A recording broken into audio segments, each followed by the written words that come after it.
أهلا بيكم وحلقة جديدة من بودكاست كله في الرصيد عشان الخير يزيد. العظمة مش في الخير، الخير هو العظمة، ومفيش صدقة بتنزل من رزق.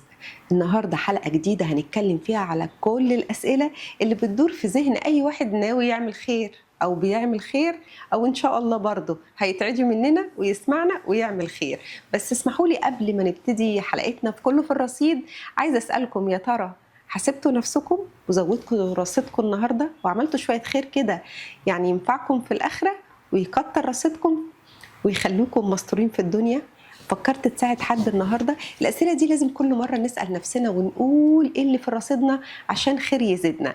بس تسمحوا لي قبل ما نبتدي حلقتنا ارحب بصديقي وشريكي في البرنامج حسام. ازيك يا حسام؟ ازيك يا بسنت، وطبعا بشكرك على الكلام اللي انت قلتيه في فكره الناس لازم تحاسب نفسها. بس عايز اقول لكم على حاجه واحنا معاكم النهارده بودكاست كله في الرصيد. هو ليه كله في الرصيد؟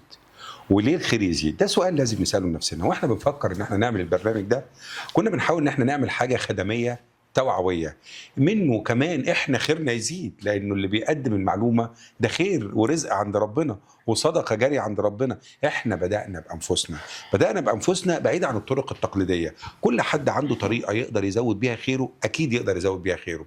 ودايما زي ما بنقول الخير مش في الفلوس برضو. انت لو استاذ جامعه وتقدر تدي ماده علميه لتلاميذك، اكيد ده خير واكيد ده رزق واكيد ده ثواب.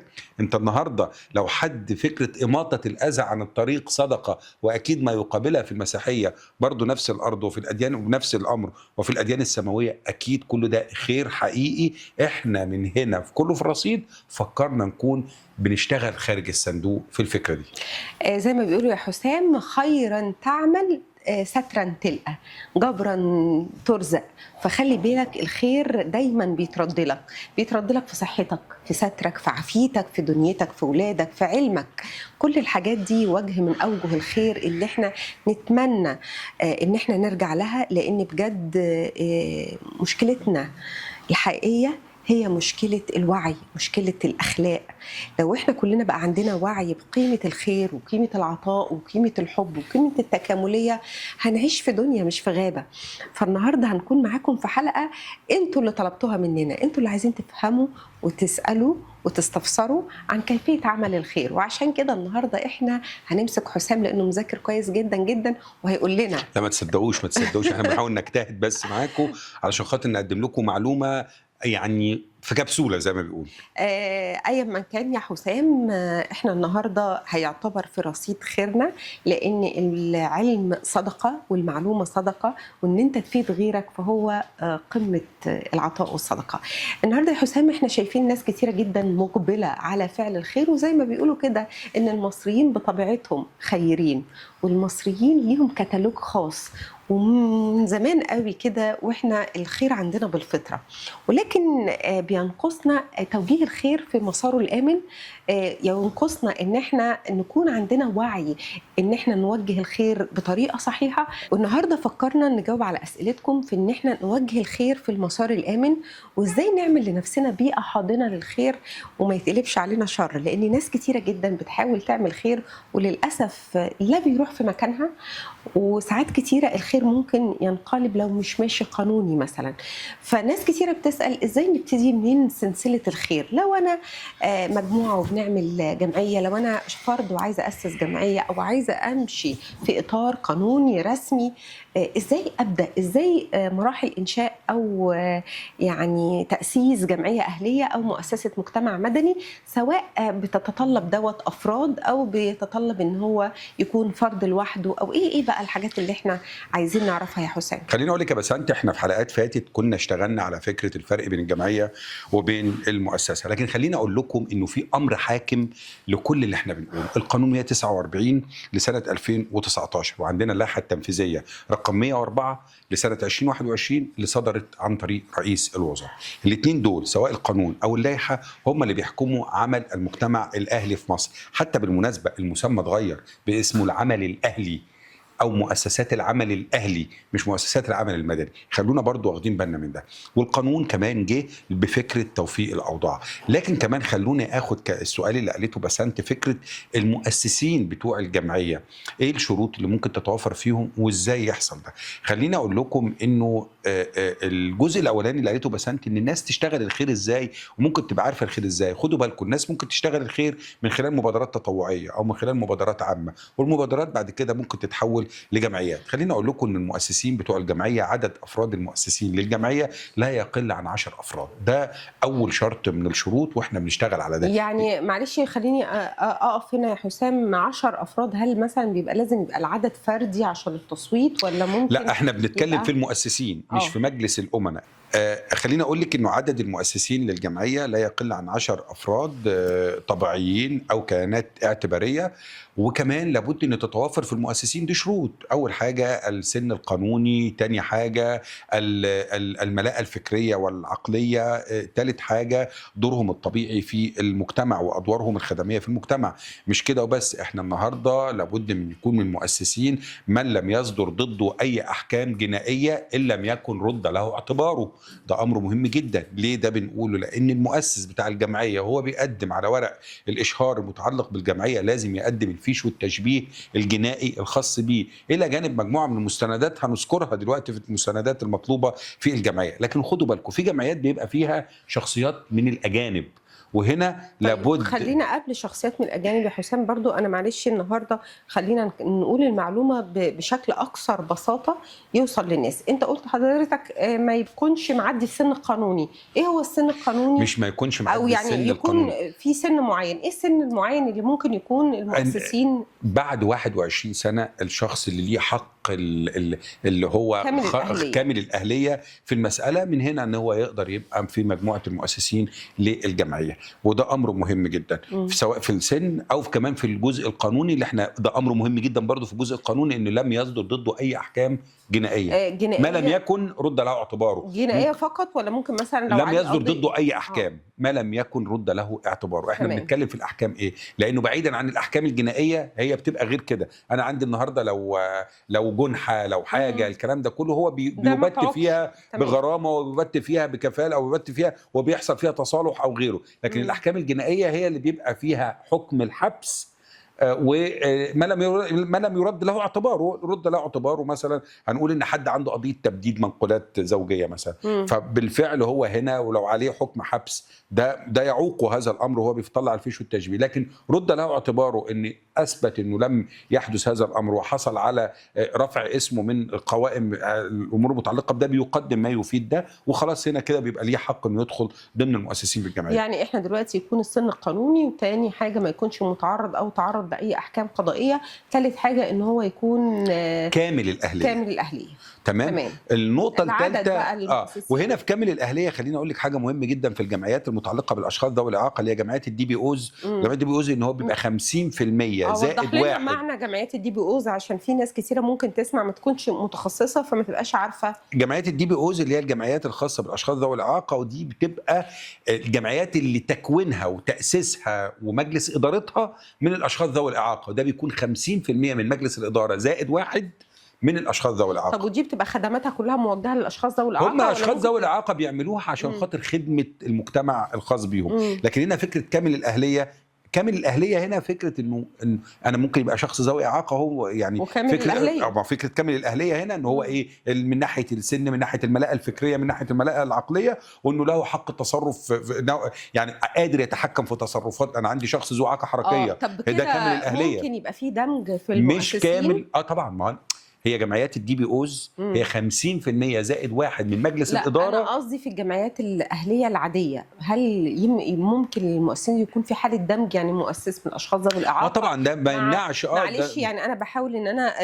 يعني استطرد كل الاسئله اللي ممكن ده ما يمنعش تماما. انا النهارده بشكل جمعيه اهليه، لا يمنع تماما ان يكون حد من المؤسسين عندي من ذوي الاعاقه. لا ممكن يكون ذوي اعاقه شخصيه عامه كمان. انا احيانا بجيب حد من ذوي الاعاقه شخصيه عامه عشان عشان يكون له دور مهم جدا في المؤسسه تمام. مثلا، او ان انا كمان المؤسسه شغاله على جزء في تكوينها او اشهارها او برامجها في الجزء بتاع ذوي الاعاقه، فانا محتاج حد خبير او متخصص معايا في مجلس اداره الجمعيه او معايا في المؤسسين بتوع الجمعيه. تمام. لكن كمان النقطه بتاعت جمعيات الدي بي اوز اللي هي 50% زائد واحد، دي بتبقى من الاشخاص ذوي الاعاقه. لكن في نقطه مهمه جدا، ان في جمعيات بيبقى فيها فكره مؤسسين اجانب، وهنا مؤسسين اجانب غير مصريين. احنا دلوقتي شايفين مصر بقت يعني دوله مضيفه لعدد كبير جدا من حقيقي. الجاليات اللي موجوده، عندنا سوريين وعندنا يمنيين وعندنا عراقيين وعندنا وهم ابتدوا دلوقتي الجنسيات الاخرى اللي مصر ابتدت تستضيفها بقوا يعملوا روابط ورابطات كده لبعض الجنسيات عشان يخدموا مصالحهم. لا غير كده، انا هفترض فرض انه في جمعيه بتشهر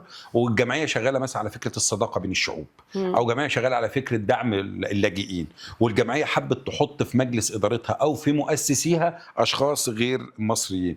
هنا لابد ان يكون شرط 25% فقط، ان نسبه الاشخاص الغير المصريين او الاجانب لا تتجاوز نسبتهم 25% من المؤسسين او مجلس الاداره. ده اول شرط. تاني شرط يعني ان لو كله 100% اقامه 75% منهم يبقوا مصريين. مصري لا يتجاوز نسبه تمثيل غير المصريين في تاسيس الجمعيه عن 25%. تمام. النقطة الثانية انه لابد ان يكون لي اقامة داخل جمهورية مصر العربية، وده امر مهم جدا. يعني ما يكونش جاي باراشوت، يعني اقامة يعني ولا إقامة موجود. وعمل؟ لا انا بتكلم دلوقتي على الاقامه اللي بياخدها من خلال مفوضيه شؤون اللاجئين، وبيبقى مثبت داخل الدوله المصريه انه له اقامه. اصل خدي بالك، ما ممكن حد من السفارات انه موظف، يعني موظف في هيئه من الهيئات اللي ممكن تبقى موجوده جوه جمهوريه مصر العربيه، ممكن يكون عضو مؤسس في جميع المؤسسات طالما عمله لا يتعارض مع ده. يعني عمله ما بيقولوش ان انت لا يحق ليك الاشتراك في مؤسسات اهليه او مؤسسات خدميه او مؤسسات مجتمعيه مثلا. يعني فهنا احنا عندنا انه النسبه دي امر مهم جدا لازم نبقى عارفينه في فكره التاسيس المتعلق بالجمعيات الاهليه. تمام يا حسام. هل بقى اول خطوه بعد ما احنا عرفنا الشروط دي، هل ممكن المؤسس بنفسه هو يتوجه لمديريه التضامن عشان يقدم اوراق، ولا بيبقى في محامي متخصص يقوم بالاجراءات دي؟ طب خليني اقول لك انه ايا كان، سواء المؤسس تقدم بنفسه او سواء المحامي، انت اول حاجه او اول اجراء بتاخديه اسمه عدم التباس. وعدم الالتباس ده في الاسم. انت اخترت اسم المؤسسه. اولا عندك سؤال مهم جدا، انت عايزه المؤسسه بتاعتك، الجمعيه بتاعتك، تكون جمعيه مركزيه ولا جمعيه على نطاق محدد؟ طيب الجمعيه المركزيه، الفرق ما بين الجمعيه المركزيه الجمعيه المركزيه انت بتقدمي كل اوراق الجمعيه من خلال وزاره التضامن الاجتماعي، الجهه المعنيه في مصر اداره الجمعيات الاهليه بوزاره التضامن الاجتماعي، عشان اقدم للحصول على اشهار او تاسيس او ترخيص جمعيه اهليه مركزيه. ودي بتبقى على مستوى الجمهوريه، وبيبقى السكيل بتاعها اوسع في فكره توسيع النطاق النشاط بتاعها، ان يبقى لها فروع جوه المحافظات، يبقى لها فكره تبادل بروتوكولات التعاون بينها ما بين الدول العربيه، يبقى لها نشاط خارج جمهوريه مصر العربيه من خلال مكاتب ليها في الدول العربيه. طيب في ناس بتحب انها تعمل الجمعيه بتاعتها على نطاق محدد، زي جمعيات تنميه المجتمع المحلي. عندنا الجمعيات اللي بتبقى موجوده تبع الادارات. انا بقدم من خلال اداره التضامن الاجتماعي اللي موجود فيها محل اشهار الجمعيه.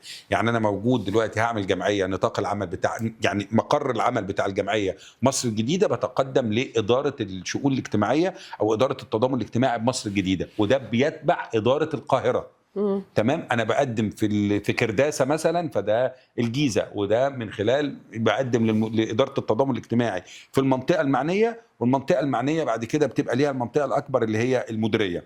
طيب انا بقدم الاول طلب بقول فيه ان انا عايز اشهر جمعيه اهليه، وبطلب من حضراتكم الجمعيه الاهليه بحط فيها مجالات عمل الجمعيه. الجمعيه بتاعتي هي جمعيه متخصصه مثلا في الثقافه والفنون والاداب، واقول هي هتشتغل في ايه، او انا هشتغل في جمعيه في ذوي الاعاقه، او هشتغل في جمعيه ان جنرال، هشتغل في انشطه عامه، هشتغل في البيئه، هشتغل في الصداقه بين الشعوب، هشتغل في حقوق الانسان، هشتغل في الاشخاص ذوي الاعاقه، هشتغل في المراه. بحدد تقريبا الجدول بتاع الورق الرسمي اللي انت بتروحي تاخديه من الاداره، بيبقى فيه تقريبا 17 نشاط. انت بتكتبي 17 نشاط هتنفذيهم، وبتحطي 10 اسماء مقترحه بالترتيب لاسم الجمعيه او المنشاه بتاعتك، الجمعيه او المؤسسه. بتحطي 10 اسماء اللي بيحصل ايه؟ انه الاداره بتاخد هذا الخطاب اللي موجه من حضرتك او موجه من المحامي بتاعك وكيلا عن حضرتك، وبتبدا ان هي تخطر كل الادارات على مستوى الجمهوريه عشان نشوف في تشابه في اسم المؤسسه دي. يعني مؤسسه س ص لتنميه المجتمع، هل في مؤسسه تاني شبيهه بنفس الاسم على مستوى الجمهوريه ولا لا؟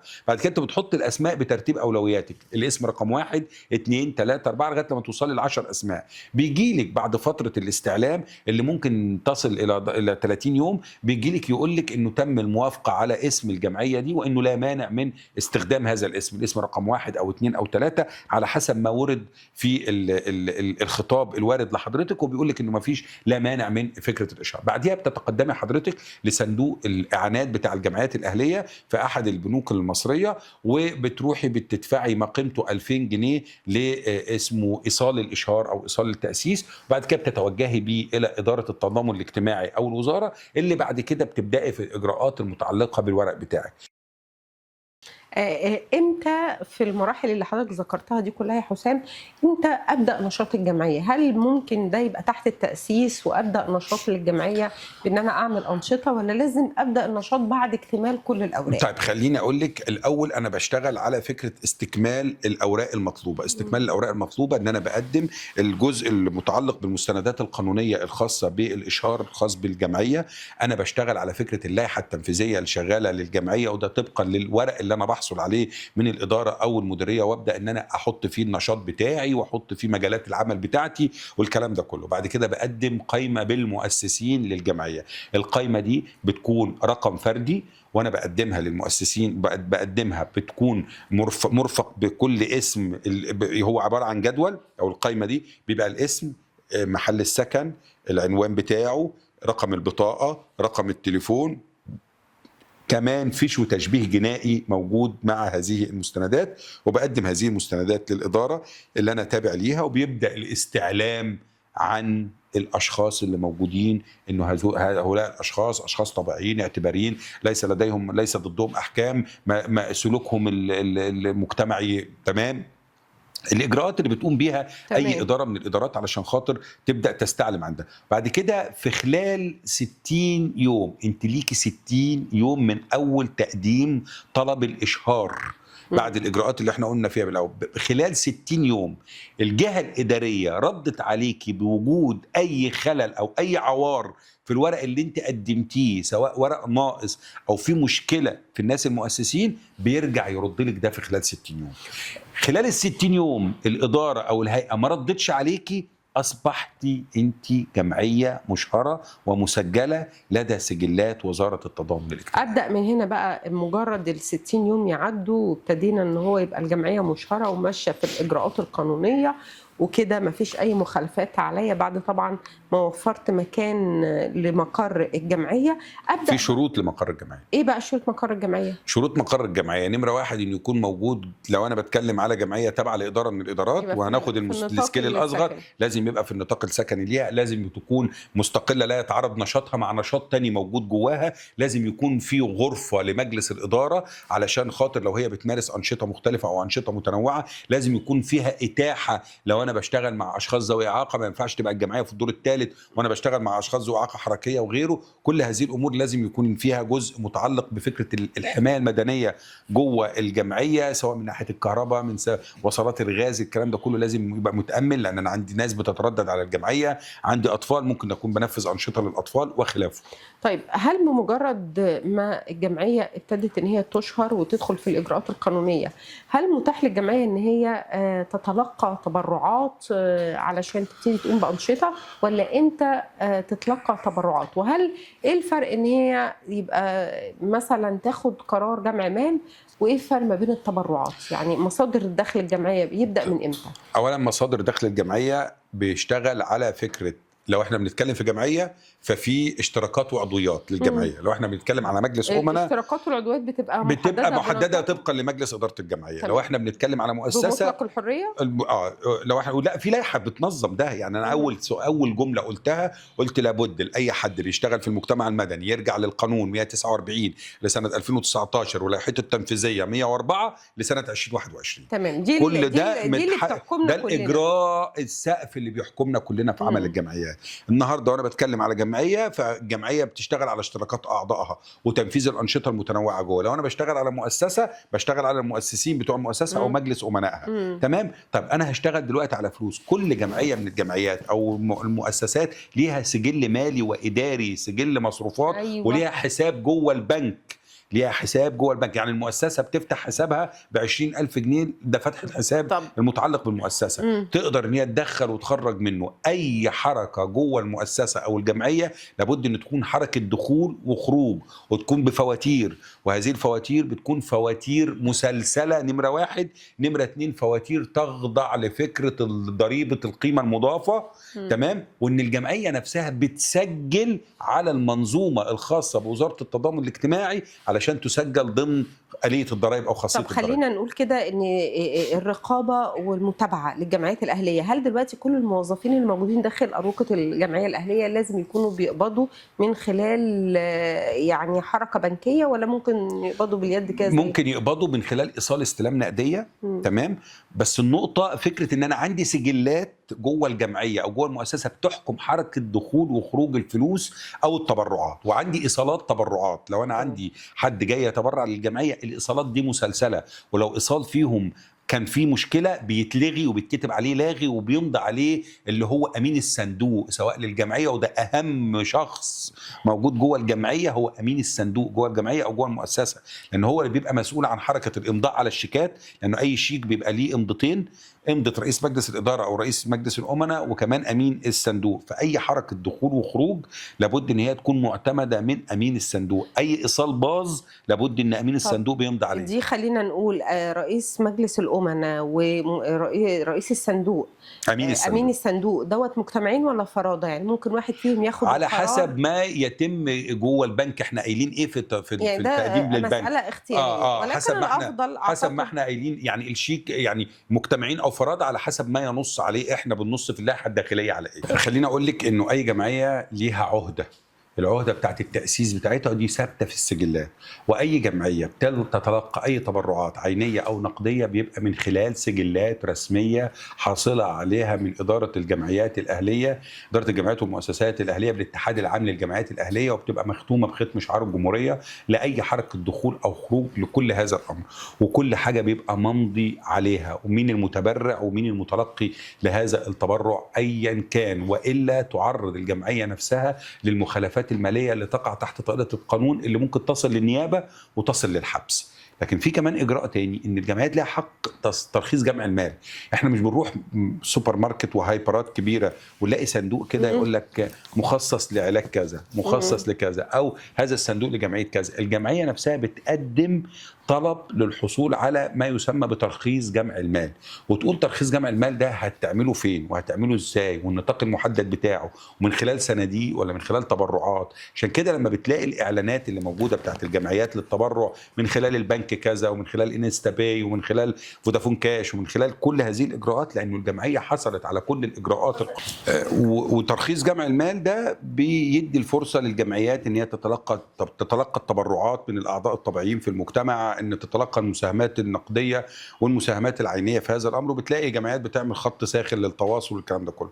لكن المشكله مش في كده. في جمعيات قدرت ان هي تعرف المعلومات دي. احنا بنتكلم بقى على الجمعيات اللي بالفعل ليها تاريخ قديم، وخاصه في المحافظات، واللي مش قادره تعمل ده. بندعوكم بس يعني حاجه صغيره جدا، انكم تقروا القانون 149. انتوا خاصه ان انتوا حصل لكم توفيق للاوضاع، وتوفيق الاوضاع ده زي ما بيقولوا كده كان اللي فات حاجه، اللي فات مات يعني. اللي فات مات. حتى كان في ناس كتيره يا حسام عايزه تمشي قانوني، بس حجم المخالفات اللي كانت عندها بسبب قله وعيها وعدم معرفتها بالقانون كانت بتخشى ان هي تروح لجهه رسميه. ولكن من اهم منجزات هذا العصر بصراحه في الجمهوريه الجديده ان سياده الرئيس لما قرر ان هو يطلع المجتمع المدني للنور ويبتدي يعمل عام للمجتمع المدني، وابتدى يصحح الصوره الذهنيه اللي كانت متاخده على المجتمع المدني، وابتدى يبقى فيه دعم حقيقي، وابتدى يبقى فيه مبادرات وجمعيات مهمه جدا بتحكم عمليه خدمه المواطن المصري. ابتدى كمان من اهم الانجازات ان هو ابتدى يعمل توفيق الاوضاع. ولما ابتدى يبقى فيه قانون توفيق الاوضاع كل من هو يحمل مخالفات في جمعيته كانت بتنتهي وكانها لم تكن، ونبتدي زي هو ما بس تقول على هو نظافه. هو هنا النقطه بس المهمه انه توفيق الاوضاع صحح مسار المسار. الجمعيات اللي ما تمام. كانتش عارفه تصحح مسارها. وهنا يعني هحاول اختم لك امر مهم جدا، ان كل جمعيه بشكل قاطع عليها انها بتقدم كل سنه تقارير تقارير عن حجم ادائها وحجم نشاطها ومصروفاتها. بتقدمها فين؟